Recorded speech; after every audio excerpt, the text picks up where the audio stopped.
livro talvez seja ainda mais difícil e exija mais inspiração do que preparar o sermão.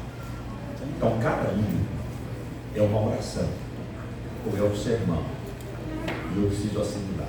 Então, nós vamos ficar de pé e vamos cantar solenemente esse hino, Graça, que é o hino do número 120 do Novo Inário Adventista. Cante tentando sorver cada palavra desse hino que nós vamos pronunciar ao cantar esse hino. Por favor, vamos cantar.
Às vezes eu me pergunto,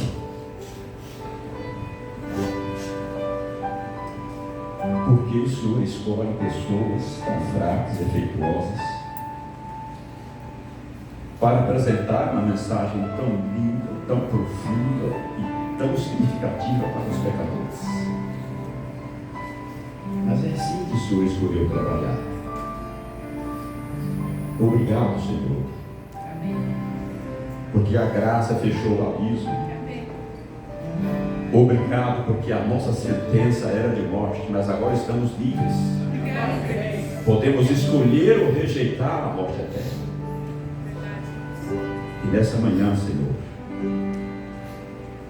por alguma razão, o Senhor me escolheu para estar aqui, nesse lugar tão sagrado, para apresentar a palavra de Deus ao povo de Deus, na casa de Deus, no dia de Deus.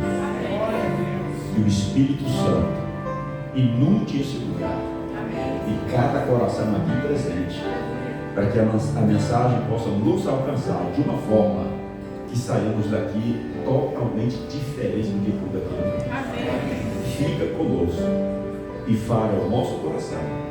Nós oramos agradecidos em nome de Jesus. Amém.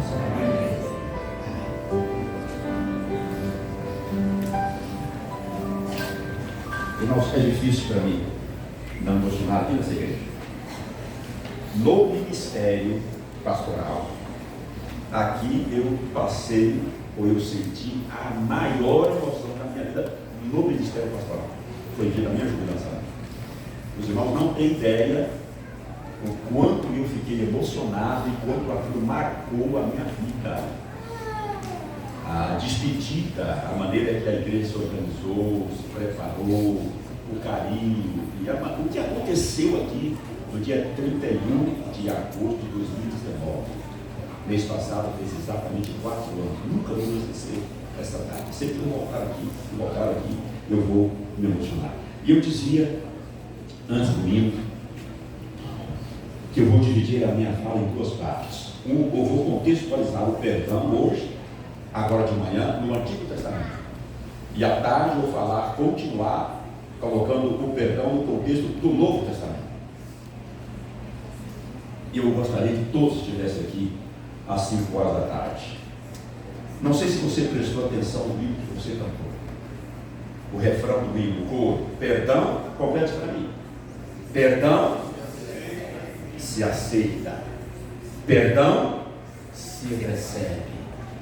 Você só pode aceitar e receber aquilo que já te foi dado. Você não tem como rejeitar e nem aceitar algo que ainda não lhe foi dado. Concorda comigo ou não? Sim. Então perdão não é para se pedir. Perdão é para se receber. Aceitar. É para se receber. Não é para pedir. Eu fui ensinado a vida inteira e ensinei por um longo tempo do meu ministério que se o indivíduo não se arrepender, não confessar e não implorar o perdão, de modo nenhum será perdoado. Eu queria definir para você o que é fazer justiça, para você entender o que é perdão. Segundo os juristas, e eu vou citar um famoso, Vitor Pereira Ribeiro, ele escreveu um livro, e esse livro foi endossado por no mínimo ali uma meia dúzia de juristas da mais elevada categoria. Eu ganhei esse livro de um dos anciãos lá, você não viu quando eu estava aqui. Ele me deu um livro num dia, no outro dia eu terminei de ler o livro. Tão bom é o livro. Não vou recomendar, porque não era CPB e tem algumas coisas que você tem que filtrar. Mas é excelente. O nome do livro é O Julgamento de Jesus à Luz do Direito. Ele fez uma pesquisa exaustiva no direito hebraico, no direito romano e no direito brasileiro, para enquadrar a ilegalidade da morte de Jesus na cruz aos olhos dos humanos, porque havia um juiz superior que estava promulgando o presente da cruz.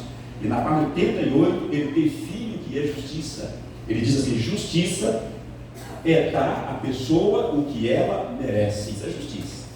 É dar a cada um o que merece. Se justiça é dar o que merece, perdoar é exatamente o oposto. É dar o que não merece. Como é que eu vou pedir aquilo que eu não mereço? Perdão, para ser perdão, ele só pode ser dado a quem não merece. Porque se merece, não é perdão, é recompensa. E aí vem aquela história: se para Deus me perdoar, é preciso eu me arrepender, confessar e pedir perdão, eu me torno merecedor. E aí Deus vai me recompensar pelos passos que eu dei, um após o outro, para chegar ao ponto de pedir o perdão. Aí eu transformo o perdão em uma recompensa, e ele deixa de ser o quê? Perdão. Porque perdão é uma dádiva, é um presente, não uma recompensa. E eu e você, e todos os pecadores do mundo, precisamos entender isso. Eu vou pedir, e coloca aí na tela, já que eu vou contextualizar a minha fala. Perdão no Antigo Testamento e perdão no Novo Testamento, eu preciso de algumas ilustrações. Eu tenho aqui, seria uma tabela, mas as cores foram desconfiguradas quando passou pelo computador, mas eu quero que você olhe comigo aqui, Gênesis, eu sei que está bem pequenininho, quem está lá atrás, mas eu vou ler. Gênesis 1, verso 1 diz: criação dos céus e da terra. Apocalipse 21, verso 1, criação do novo céu e da nova terra. Gênesis 1, 28, o primeiro Adão e sua esposa Eva no paraíso antes de pecar. Apocalipse 21, verso 9, o segundo Adão, Cristo e sua esposa, a igreja, no paraíso restaurado. Vocês conseguem ver aqui um paralelo entre os primeiros capítulos da Bíblia e os últimos, sim ou não? Sim. Ok, então vamos em frente. Agora vem Gênesis capítulo 2. No meio do jardim está a árvore da vida e o rio para regar o paraíso. Apocalipse 22, 1 e 2. No paraíso restaurado está a árvore da vida e o rio da vida. O paralelo continua? Sim. Mas agora tem um contraste. Olha o que diz aqui. Aliás, é um paralelo também, mas um pouco diferente. Gênesis 3. A serpente engana Eva e o ser humano é lançado fora do paraíso. Apocalipse 20. A serpente, essa mesma, é presa para não mais enganar as nações e é lançada no lago de fogo, e o processo da salvação estará encerrado, porque o autor da morte vai para o lago de fogo, que o destruirá para sempre. A curiosidade está aqui, irmãos. Dos 1189 capítulos da Bíblia, apenas 4, Gênesis 1 e 2 e Apocalipse 21 e 22, não falam da história do pecado e da salvação. Ou seja, menos de 0,4% da Bíblia não falam do pecado e da salvação. Essa é a importância que Deus deu ao pecado, porque da Bíblia quase 97% dela é para falar do pecado, de como entrou no mundo, como nos afetou e do projeto de Deus para eliminá-lo, não desse mundo, mas do universo. Olha a importância que Deus deu ao pecado. Olha o quanto a Bíblia se dedica a falar do pecado, mas não só do pecado. Olha o quanto a importância que Deus deu ao projeto de Deus para nos salvar. Amém. E começa com o perdão. É por isso que nós temos dificuldades para entender o perdão no contexto em que Deus nos concedeu, porque nós não colocamos ao pecado, não valorizamos o pecado com o valor que ele tem. Nós subestimamos o pecado. E é por isso que nós achamos que podemos fazer alguma coisa para sermos perdoados. Que para nós o pecado é menor do que ele é para Deus. Então, para Deus, o primeiro passo para nos salvar foi nos perdoar. Agora, para nós, eu tenho que dar alguns passos para receber o perdão, porque eu tenho uma estimativa aquém daquilo que o pecado é. Essa é a grande verdade. Ora, se o pecado é menor do que ele de fato é, eu penso que para receber o perdão eu posso fazer alguma coisa. Agora, se eu entendo o pecado como Deus entende, se eu vejo o pecado como Deus vê, se eu dou a importância ao pecado como Deus dá, então eu vou entender que eu sou um indivíduo extremamente dependente e incapaz de fazer qualquer coisa para ser merecedor do perdão. Mas infelizmente nós temos essa dificuldade. Deixa eu avançar aqui um pouquinho. É mais ou menos isso aqui. O ritual da história. Gênesis 1 e 2. Mundo perfeito. Acabar de sair das mãos do Criador. Abre-se um parêntese.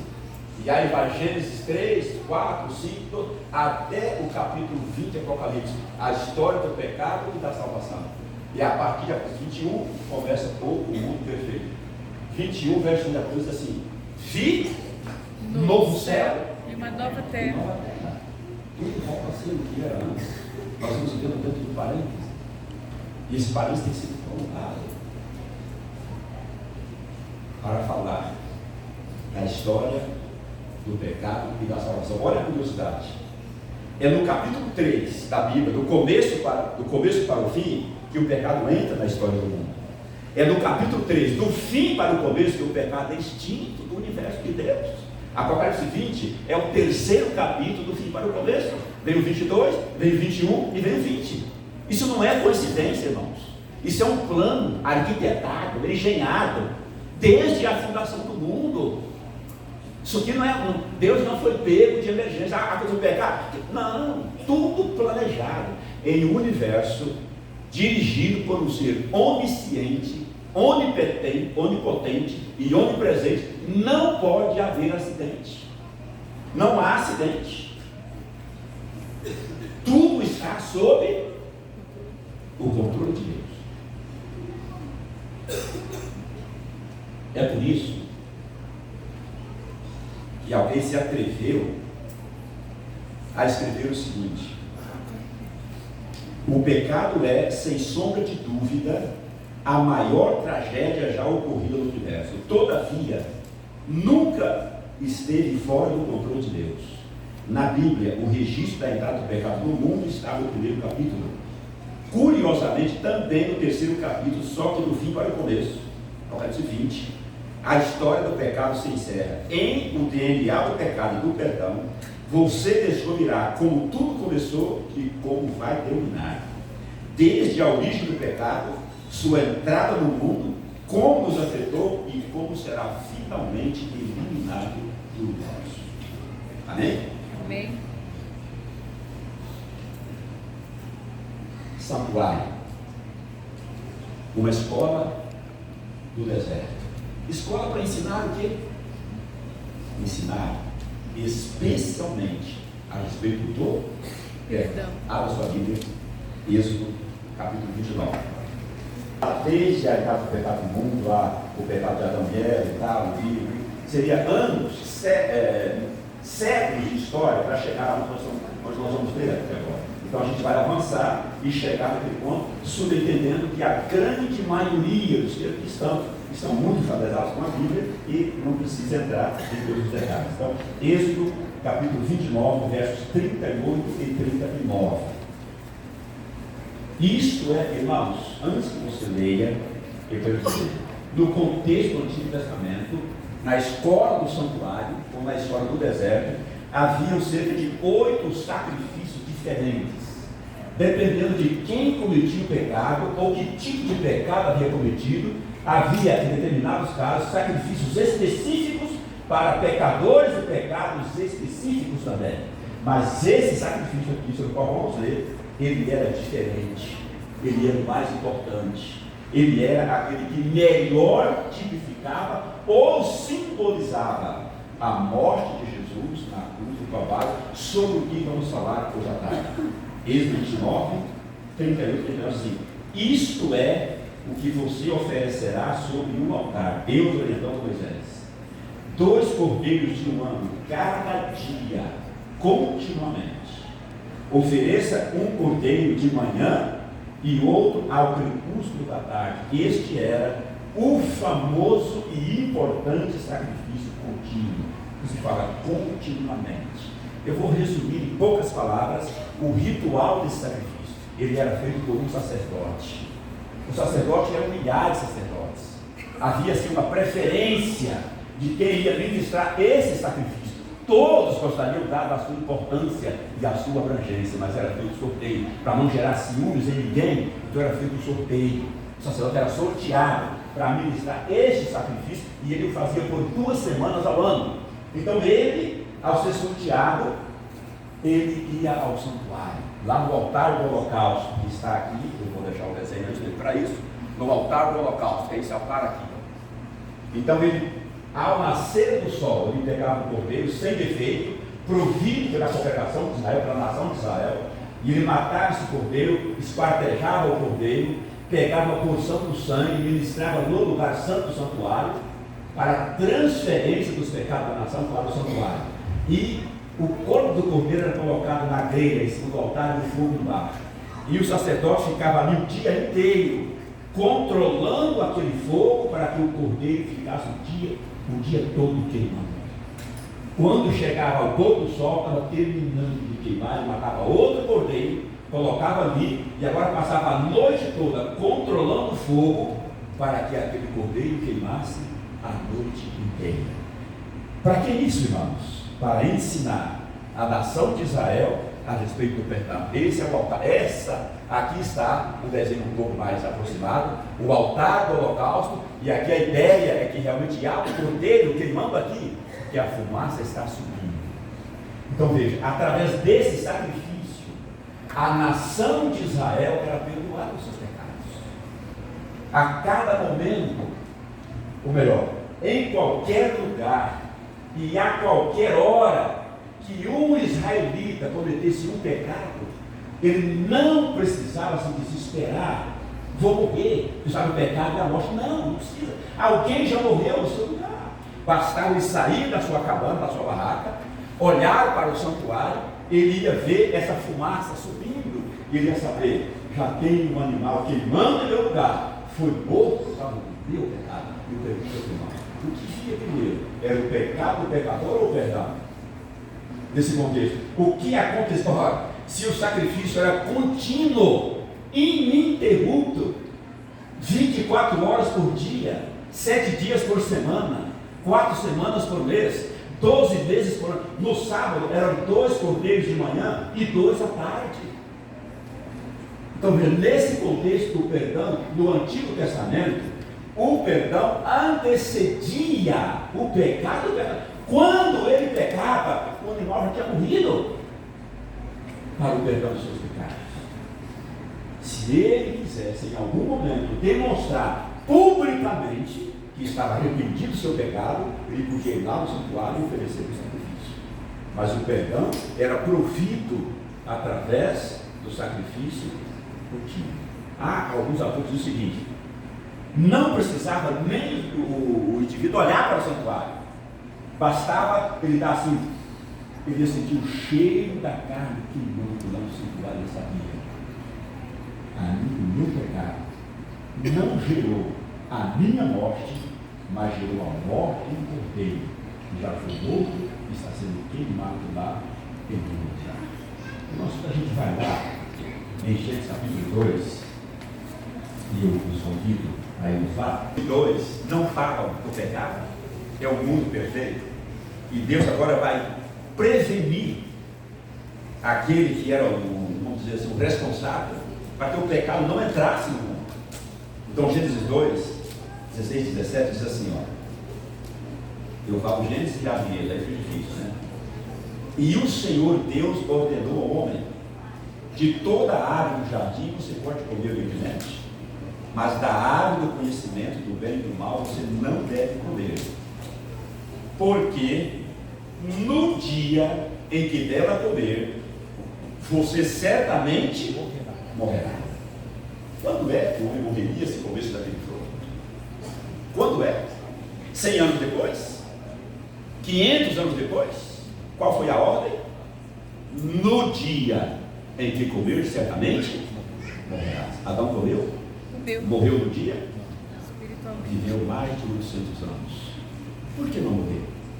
Se Deus havia dito que morreria no dia em que comesse. Porque foi?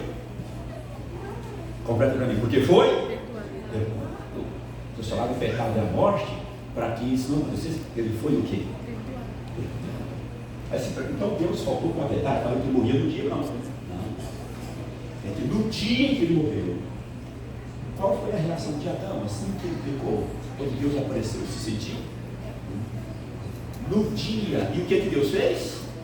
Mandou que ele matasse o cordeiro, para que com a sua pele, Deus fizesse vestimento para casar. Aquele cordeiro, com a cuja pele Deus cobriu a nudez de Adão e Eva, era o símbolo de quem, irmãos? Jesus. E eu pergunto para vocês, estão certinhos, é o símbolo de Jesus. Agora eu pergunto para vocês, o que surge primeiro é o símbolo ou é a realidade para a qual o símbolo aponta? Agora eu apertei, né? O que surge primeiro é o símbolo ou é a realidade para a qual, ou seja, sem a realidade, esse símbolo simbolizaria o quê? Nada, não era um símbolo. Para existir um símbolo, tem que existir uma realidade. Que realidade era essa? É Jesus. Aí você vai a Apocalipse 13, a resposta ao que eu estou dizendo. O Cordeiro de Deus foi morto desde a fundação do mundo. Para quê? Não foi perdoar, não. Você vai ler Pedro capítulo 1, verso 19 e 20, diz assim: o sangue do Cordeiro era conhecido, foi feito antes da fundação do mundo. Deixa eu ler um parênteses aqui. Eu já o considero amigo, mas nunca vi. Ele é adventista do dia, mora em Campina Grande, na Paraíba. Ele é um procurador federal, é um camarada que sabe muito de justiça, de direito, etc. e tal. E por alguma razão, um dos livros que nós escrevemos caiu nas mãos dele há mais de 15 anos atrás. E ele descobriu o meu telefone e me ligou. Ele está com a Ribeirão Preto.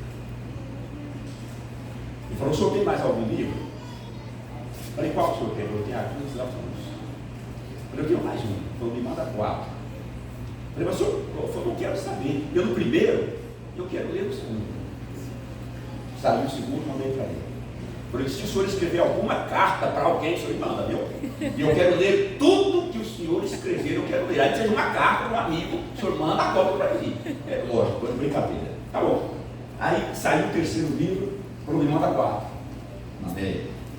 Agora saiu o quinto, me manda 2. Está só diminuindo, né? Daqui a pouco não quero mais nada, né? Mandei. Ele leu. E aí me ligou. Ele me liga, deixa eu me ligar. 40 minutos que eu vou para ele. E ele disse o seguinte: falou: pastor, o senhor coloca no seu livro que o perdão nos foi dado desde a fundação do mundo. Eu coloco. Eu falei: o senhor tem dúvida disso? Eu disse: não. Mas eu tenho uma pergunta. Diga. Falou: se o perdão foi dado desde a fundação do mundo, por que Jesus teve que morrer no ano 31 da nossa era? Eu falei: doutor. Ele falou: não me chama de doutor, não, me chama de irmão. Eu falei: tá bom, tá bom. Eu falei: irmão, o senhor tem quantos anos? Ele falou lá, não vou dizer que é falta de ética, mas ele está quase a minha idade. Eu disse o seguinte: não vou dizer a minha idade, né? Eu falei assim: o senhor já deu algum cheque pré-datado? Eu já dei vários. O senhor já deixou voltar algum? Que eu sei que ele vai deixar o cara. Falou: falei: eu também. Eu tenho 69 anos, agora já contei, né? Já dei muitos cheques pré-datados e nunca deixei voltar nenhum. Falei: lá na fundação do mundo, Deus deu um cheque pré-datado, assinado com o sangue do seu filho, que era conhecido desde a fundação do mundo. E esse cheque foi compensado na cruz do Calvário. Por isso Jesus teve que morrer. Falei: agora, se o senhor tem netos aí, como eu tenho, que não sabe nem o que é um cheque, imagine cheque pré-datado. Falei: como se eu tivesse passado o cartão de crédito lá na fundação do mundo, na fundação do mundo, e a fatura chegou na cruz. E ele teve que pagar. Falei para ele: doutor, não é sem razão. Ele disse: me chama de doutor, chama de irmão. Tá bom, irmão, não é sem razão que as últimas palavras de Jesus na cruz foi: Pai, está pago, consumado. João 19, verso 30, significa está pago. Tradução do tetelestai, do grego, significa está pago. Então, lá no Éden, ele perdoou a dívida, mas perdão é uma coisa, quitação da dívida é outra coisa, totalmente diferente. E aqui tem um monte de advogados me olhando com os olhos abertos, e eles sabem disso. Você perdoar uma dívida é uma coisa, quitar a dívida, ou você ter uma dívida perdoada é uma coisa, você ter que quitar a sua dívida é outra coisa. Para está claro agora, irmão Milton? Agora está claro, pastor, tranquilo. Então, irmãos, através desse Jesus estava ensinando algo para os irmãos. Aliás, para os israelitas e para mim também. E eu vou passar com mais alguns dados, não posso demorar demais, né? Aqui você vê o acampamento de Israel numa imagem bem desfocada, mas eu não encontrei uma melhor do que essa. Eu queria só que você visualizasse todo o contexto ali, para depois a gente avançar um pouco mais. Olha essas barracas aí. Segundo Êxodo, capítulo 12, verso 37, não vou ler, vou citar. Êxodo 12, 37 fala: quando a nação de Israel saiu do Egito, da escravidão, era cerca de 600 mil pessoas, não contando mulheres e crianças. Os estudiosos dizem que se mulheres e crianças fossem considerados, chegaria a casa de 2 ou 3 milhões de pessoas. Vamos ficar com um número menor, 2 milhões. Quantos milhões de habitantes tem Bauru? Alguém se lembra? 400 mil. Quanto? 400 mil. 400. Veja, então 5 Baurus para dar 2 milhões. Imagine 5 cidades de Baurus acampadas. Imagine os senhores o tamanho desse acampamento. 2 milhões de pessoas acampadas. Por que estou dizendo isso? Para o que nós vamos ver dentro de alguns instantes. Aqui você tem uma ideia do santuário, aquele negocinho que a gente mostrou lá atrás. O altar do holocausto, a pia da purificação, o altar de incenso, a mesa com 12 pães, o candelabro e a arca do conselho. Ou seja, aqui nós temos o pátio, nós temos o lugar santo e nós temos aqui está bem dividido. O pátio, essa cor aqui um pouco mais escura, essa cor um pouquinho mais clara era o lugar santo, e essa mais clara ainda era o lugar santíssimo. O que você está vendo aí? O santuário, o desenho, a disposição dos móveis, era a sombra que formava o quê? Eu já mostrei isso aqui nessa igreja. Não um desenho tão perfeito assim, mas já mostrei isso aqui nessa igreja, quando aqui vai ser como pastor. Então você está vendo uma cruz. Agora vamos diminuir o santuário e vamos colocar o acampamento de Israel. O que você vê? De acordo, não há nada inventado. Números capítulo 2 orienta como que a cada tribo deveria ficar nos seus devidos lugares. Opa, passou antes da hora. O que você vê no design das barracas de 2 milhões de pessoas? Você vê o quê? Uma cruz. Agora eu queria que você imaginasse o tamanho dessa cruz. Pegue 5 baús, formando uma cruz.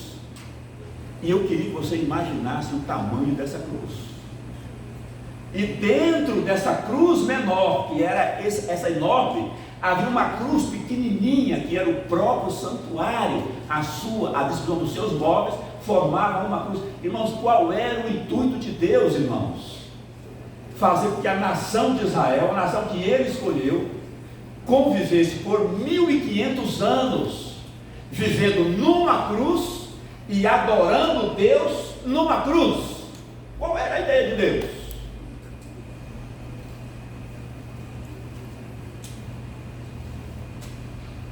Era mostrar que a salvação, o perdão dos pecados só pode ser possível através de quê?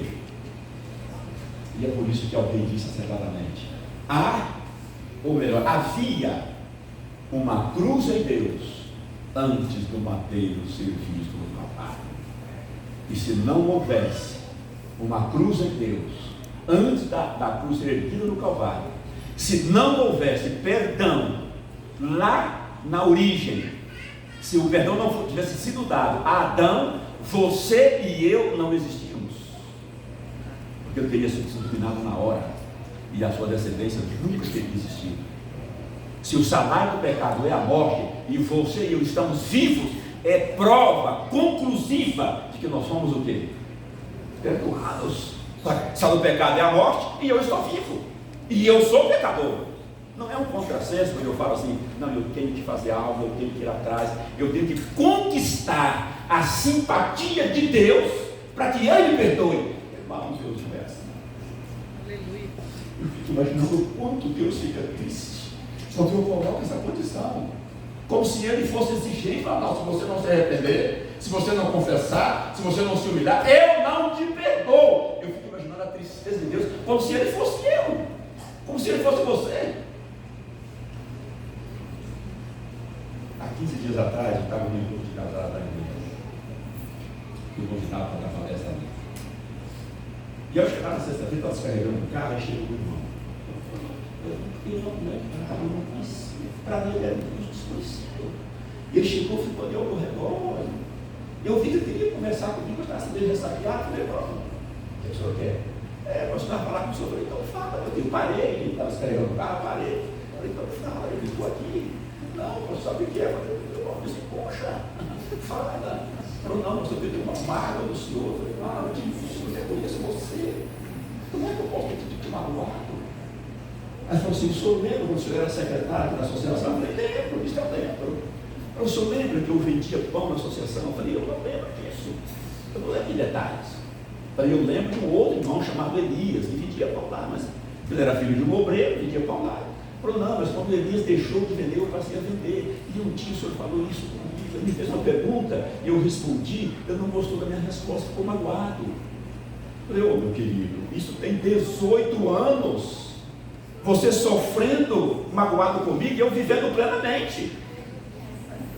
Falei, porque eu nem lembro de você lá, irmão, né? Falei, e se eu falei, ela me contou, falei, eu não respondi para te magoar. Falei, se você tivesse me perdoado, naquela hora, você não estaria sofrendo por 18 anos. Aí eu falei, irmão, é o seguinte, o perdão, para ser perdão, ele parte de quem foi ofendido, e não de quem ofendeu. Porque se partir de quem ofendeu, ele se torna recompensa e não perdão. Eu falei, irmão, não sofra mais. Eu falei, o senhor me perdoa. Se o senhor ainda não tinha perdoado, se o senhor colocou como condição para me perdoar, eu me arrepender, me confessar, me perdão, eu estou te pedindo. Eu falei, tá bom, pastor. Parece que você não deveria ter colocado para ele. Agir nós achamos que Deus é assim. Ele coloca uma condição, eu só perdoo nessa condição. Aí ele transforma o perdão em recompensa e não em dádiva. Então Deus, ao pedir a Moisés, você vai me fazer um santuário, e através do santuário vou perdoar a nação de Israel diariamente vão pecar, e eu quero que vocês olhem para a cruz. E aí você tem a cruz no Antigo Testamento, a cruz que era o santuário, com os móveis, a cruz no Antigo Testamento e a cruz do Novo Testamento, onde o perdão que foi dado lá no Testamento foi autenticado, o cheque da foi compensado, a fatura do cartão de crédito foi paga. E aí você pergunta, então agora depois da cruz está todo mundo salvo. Se você vir atrás, vai sair com esse pensamento e vai colocar na minha boca o que eu não falei. Mas eu quero ler mais um texto. Se alguém quiser saber, não é errado, você fala. Mas eu quero ler só mais um texto para ver se eu observo. Irmãos, era o sacrifício contínuo, aquela cena que eu mostrei lá atrás, era o sacrifício contínuo. Esse aqui. Era diário, porque diariamente eles pecavam, nós também pecamos diariamente. Aquele que disser que não peca é o quê? Já está mentindo. Quando alguém fala que não peca, já está pecando, que está mentindo, e mentir é pecado. E a Bíblia fala, quem fala que não peca é mentiroso. Então o perdão era dado diariamente, continuamente para a nação de Israel. E aí então vinha o famoso dia da eliminação dos pecados. A grande confusão está aí. Pecados perdoados não significa pecados eliminados, destruídos, extintos. E eu vou ler um texto que nos ajuda a entender isso. Levítico 23. E com esse texto aqui nós vamos encerrar. Levítico capítulo 23, a partir do verso 26. É o terceiro livro da Bíblia, do começo para o fim. Para aqueles que estão ainda se familiarizando com esse negócio. Como é o caso do Eugênio, né? Ele está ainda gatinhando nessa jornada que um dia ele começou. Diz assim: o Senhor disse ainda a Moisés, mas aos 10 dias deste 7º mês, o perdão era dado quando? Quando que o perdão era dado à nação de Israel? Todos os dias, continuamente, todos os dias. Era na hora que pecava. Antes de pecar, o perdão já tinha sido providenciado. Agora vem outro cerimonial. Mas aos 10 dias deste 7º mês será o dia da expiação. Faça uma santa convocação e humilhem-se. Olha a advertência, a ordem de Deus.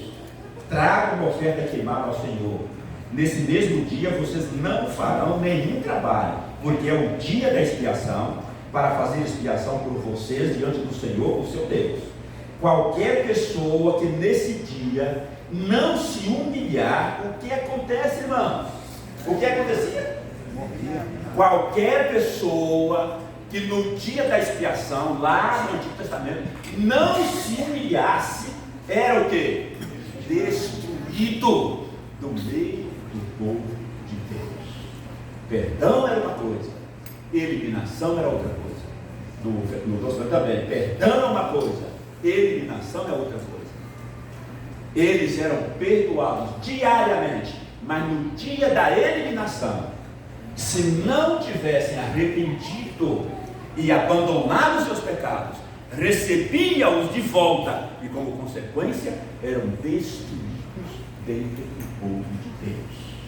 Norman Chan, um estudioso da Bíblia, ele fala que muito provavelmente essa destruição se dava por apedrejamento. O Judá era jogado na sepultura vivo e eu jogando pedra até ele ser sepultado vivo. Segundo Chan, esse era o apedrejamento. Mas continuemos. Verso 30. Quem nesse dia fizer algum trabalho, a este eu destruirei. Deus foi muito enfático. Do meio do seu povo. Não façam nenhum trabalho nesse dia. É estatuto perpétuo para as gerações de vocês. Onde quer que morarem. Será um sábado de descanso solene para vocês. E vocês se humilharão. Deus é enfático demais. O perdão é a minha iniciativa. A eliminação é a iniciativa de vocês. Se você se arrepender, se você se humilhar, se você abandonar os seus pecados, então os seus pecados eu perdoei, transferindo-os para o santuário, eu vou transferi-los para o Bordas Azel, onde ele vai pagar pelos seus pecados. Agora, se você não se arrepender, não abandonar, você vai me dizer com isso que você ama mais o pecado do que o perdão que eu te tenho. Então, por você amar tanto pecado, eu vou devolvê-los para você. Você ama muito e eu não vou tirar de você aquilo que tanto prazer te traz. Já observou que algumas pessoas pecam por prazer, não é porque precisa pecar, peca por prazer. Deus vai dizer, olha, já que você tem tanto prazer, e eu tirei o seu prazer, porque eu peguei os seus pecados e coloquei no santuário. Mas você tem tanto prazer, eu vou te devolver aquilo que me dá tanto prazer. E lá no Antigo Testamento, a pessoa era destruída. Não diariamente porque pecava, mas no dia da eliminação dos pecados, que é aquela história. Se eu vou eliminar o pecado, mas alguém está agarrado ao pecado, para eliminar o pecado, o que vai acontecer? Vai eliminar quem está agarrado, ou aquele em quem o pecado está arraigado. Isso, o pecado acariciado é perigoso. Você vai entender isso melhor hoje à tarde, se você vier. Se não vier, o jogo do prejuízo será só seu. E eu tenho um detalhe assim para vocês, para encerrar. Sábado passado, Mário Massa testemunha ocular disso. Nós fizemos esse mesmo programa lá em Ribeirão Preto. E a nossa previsão de livros foi aquela, a nossa até foi muito pequena. E lá a minha esposa, que ela cuida disso, ela conseguiu vender muito mais do que a gente havia planejado. Então sobraram poucos. E a advertência para que você garanta o seu a boa tarde, porque senão você pode ficar sem que realmente não é estratégia comercial lá. Lá excedeu aquilo que havia previsto para lá. E para não deixar ninguém mas eu acho que tem suficiente para atender todos aqueles que desejarem. Edson, eu posso orar para terminar, tem um vídeo final. Ok, vamos então agora. Irmãos, eu não vou fazer apelo agora de manhã. Por algumas razões. Primeiro, eu sou muito bom de apelo, você já me conhece muito bem. E segundo, eu fiz a introdução. A conclusão, você não faz apelo depois da introdução. A conclusão será à tarde.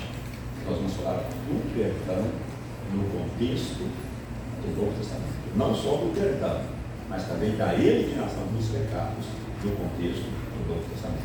Vamos ouvir então a música. Tudo perante o Senhor estiver, e todo teu ser Ele controlar.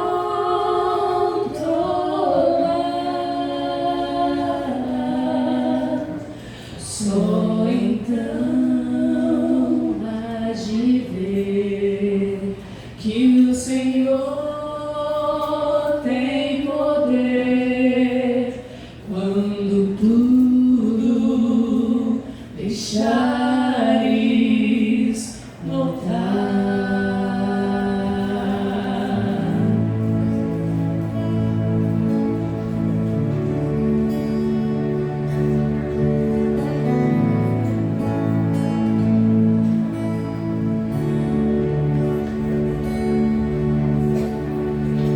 Em fervente oração, vem o teu coração na presença de Deus derramar.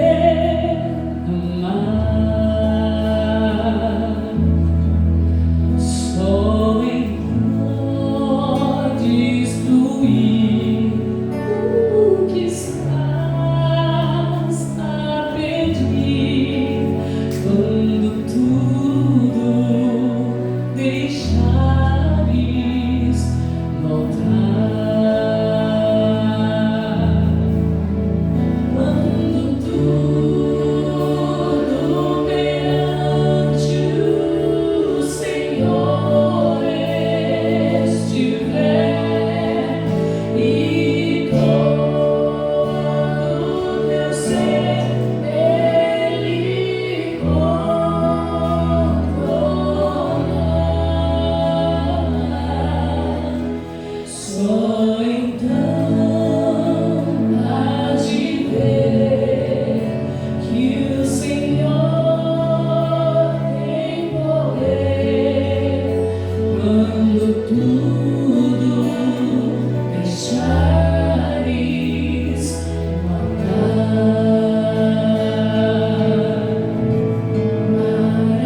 para cantar para mais um culto contínuo neste lugar, que é o que oramos agradecidos, irmãos.